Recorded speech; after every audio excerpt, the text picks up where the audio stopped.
ہم middle class انسانوں کی زندگی بہت دکھ بھری ہوتی ہے۔ ہر وقت کی فکریں، ہر وقت کی سوچیں ہمیں ذہنی بیماری کا شکار کر دیتی ہیں۔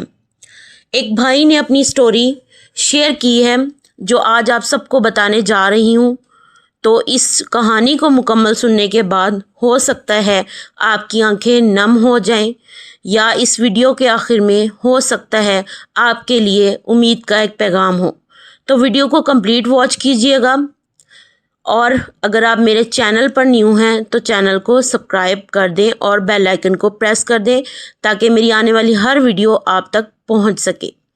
بسم اللہ الرحمن الرحیم۔ السلام علیکم مائی یوٹیوب فیملی، کیسے ہیں آپ سب؟ امید کرتی ہوں آپ سب خیریت سے ہوں گے۔ اللہ تعالیٰ کے کرم سے میں بھی بالکل ٹھیک ہوں۔ ایک بھائی جن کا نام احمد ہے، وہ بتاتے ہیں کہ میں ایک چھوٹی سی پرائیویٹ کمپنی میں جاب کرتا تھا۔ مہینے کی تنخواہ آتی تو پہلے ہی دن اس کا زیادہ حصہ کرائے، بجلی، گیس اور بچوں کی اسکول کی فیس میں چلا جاتا تھا۔ مہینے کے آخری دن بہت زیادہ مشکل سے گزرتے۔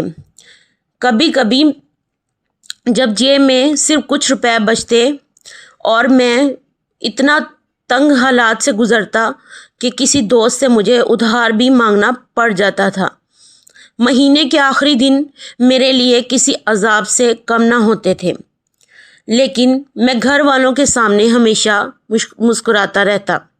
ایک دن میری بیٹی نے مجھ سے کہا، ابو، میرے اسکول کے سارے بچوں کے پاس نیو اسکول بیگ ہیں، لیکن میرا بیگ 4 سال سے بہت پرانا ہے۔ تو میں نے اپنی بیٹی کو مسکراتے ہوئے جواب دیا، بیٹا، انشاءاللہ میں آپ کو اگلے مہینے کی تنخواہ سے لے دوں گا۔ مگر اس وقت میری آنکھوں میں آنسو آ گئے۔ اس رات میں دیر تک سو نہ سکا۔ میں نے حساب لگایا، کرایہ، بلز، بچوں کی اسکول کی فیس، دوائیاں اور گھر کا راشن۔ کبھی بھی کچھ بھی بچت نہیں ہوتی سوائے چند روپوں کے۔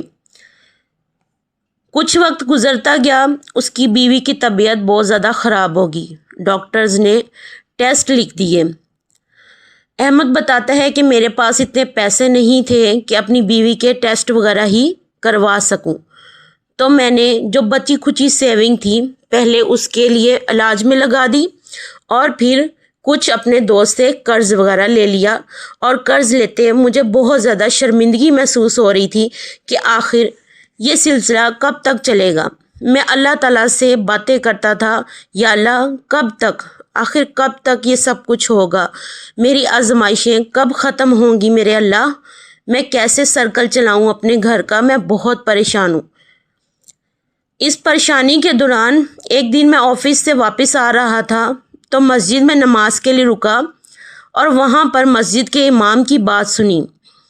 مسجد کے امام صاحب کہہ رہے تھے، جو شخص دل سے اللہ سے معافی مانگتا رہتا ہے اور استغفار کو اپنی زندگی کا حصہ بنا لیتا ہے، اللہ اس کے لیے وہاں سے رزق کے دروازے کھولتا ہے جہاں سے اس نے کبھی سوچا بھی نہیں ہوتا۔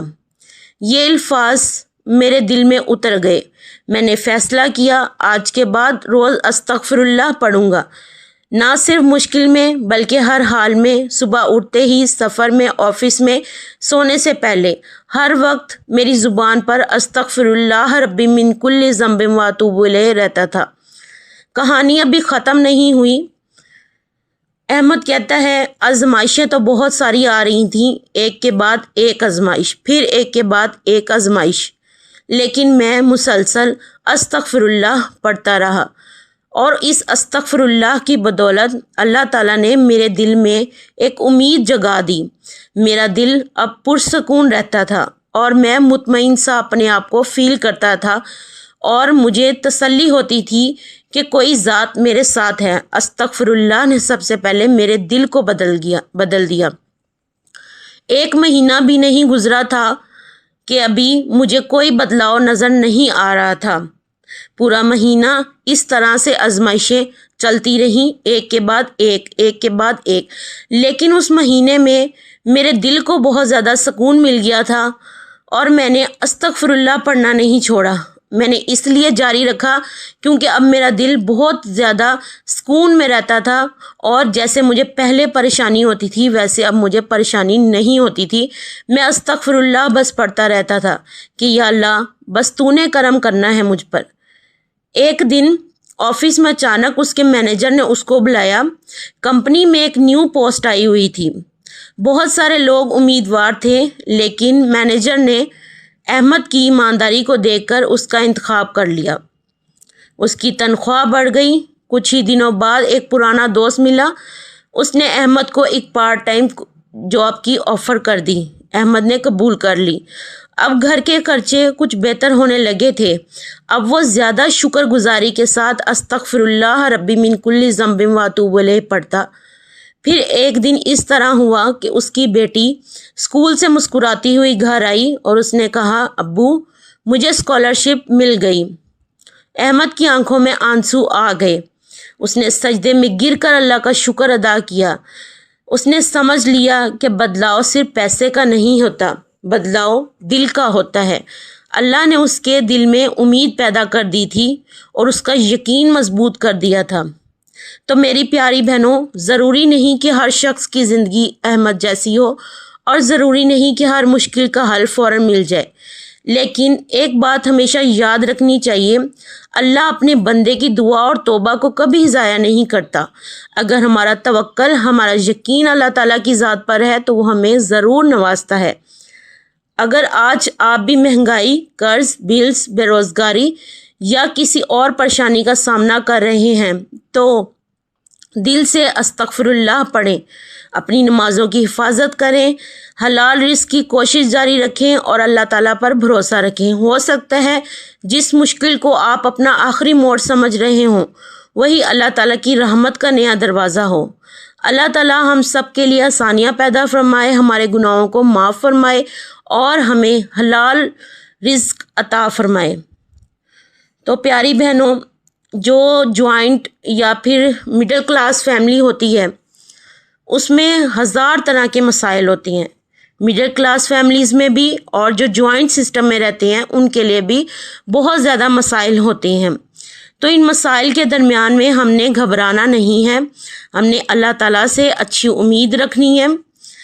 جو مسائل ایک مڈل کلاس انسان کو فیس ہوتے ہیں، سامنا ہوتا ہے جن سے، ان میں کچھ یہ ہیں جیسے کہ مہنگائی، بڑھتے ہوئے اخراجات، محدود آمدنی اور زیادہ ضروریات، قرض اور مالی دباؤ، بچوں کی تعلیم کے اخراجات، علاج اور میڈیکل بلز کی پریشانی، اپنا گھر نہ ہونے کا دکھ یا گھر کی قسطیں، بے روزگاری یا نوکری کا عدم تحفظ، مہینے کے آخر میں بجٹ ختم ہو جانا، دوسروں سے موازنہ اور احساس محرومی، یہ سب کچھ ایک مڈل کلاس انسان فیس کرتا ہے۔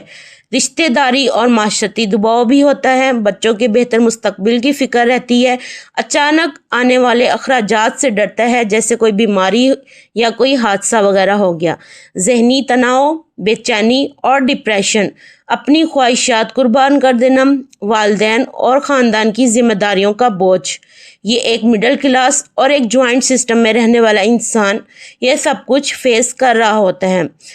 عزت نفس برقرار رکھتے ہوئے مشکلات کا سامنا کرنا، مستقبل کی غیر یقینی صورتحال اور ہر روز رزق کی فکر اور بہتر زندگی کی جدوجہد، یہ سارے مسائل آج کی اس ویڈیو میں نے آپ سب کو بتائے ہیں کہ ایک مڈل کلاس انسان کو لازمی ان مشکلات کا سامنا ہوتا ہے، لیکن اگر انسان کا توکل اللہ تعالیٰ کی ذات پر ہے اور اللہ تعالیٰ سے یقین رکھتے ہوئے وہ استغفر اللہ کو اپنا لیتا ہے تو اللہ تعالیٰ اس کے لیے غیب کی مدد کے دروازے کھول دیتا ہے، کیونکہ اللہ پاک کی ذات انسان سے 70 ماؤں سے زیادہ بڑھ کر محبت کرتی ہے۔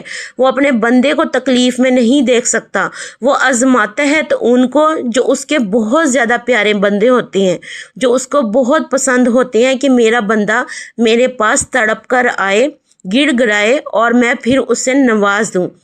کائنات میں کوئی چیز اتنی بے صبری سے انتظار نہیں کرتی جتنا اللہ تعالیٰ اپنے بندے کی توبہ کا انتظار کرتا ہے۔ تو آج سے ہی توبہ کر لیں اپنے گناہوں سے، نہ جانے کتنی زندگی باقی رہ گئی ہے۔ اللہ تعالیٰ اور دین کے کاموں میں لگ جائیں، اپنی آخرت کو سنوارنے کی فکر کریں، اپنے مستقبل کو اچھا بنانے کے لیے کوشش کرتے رہیں اور دعا کرتے رہیں، کیونکہ دعا تقدیر کو بدل دیتی ہے، اور کوشش کرنے والوں کے ساتھ، محنت کرنے والوں کے ساتھ اللہ تعالیٰ ہوتا ہے۔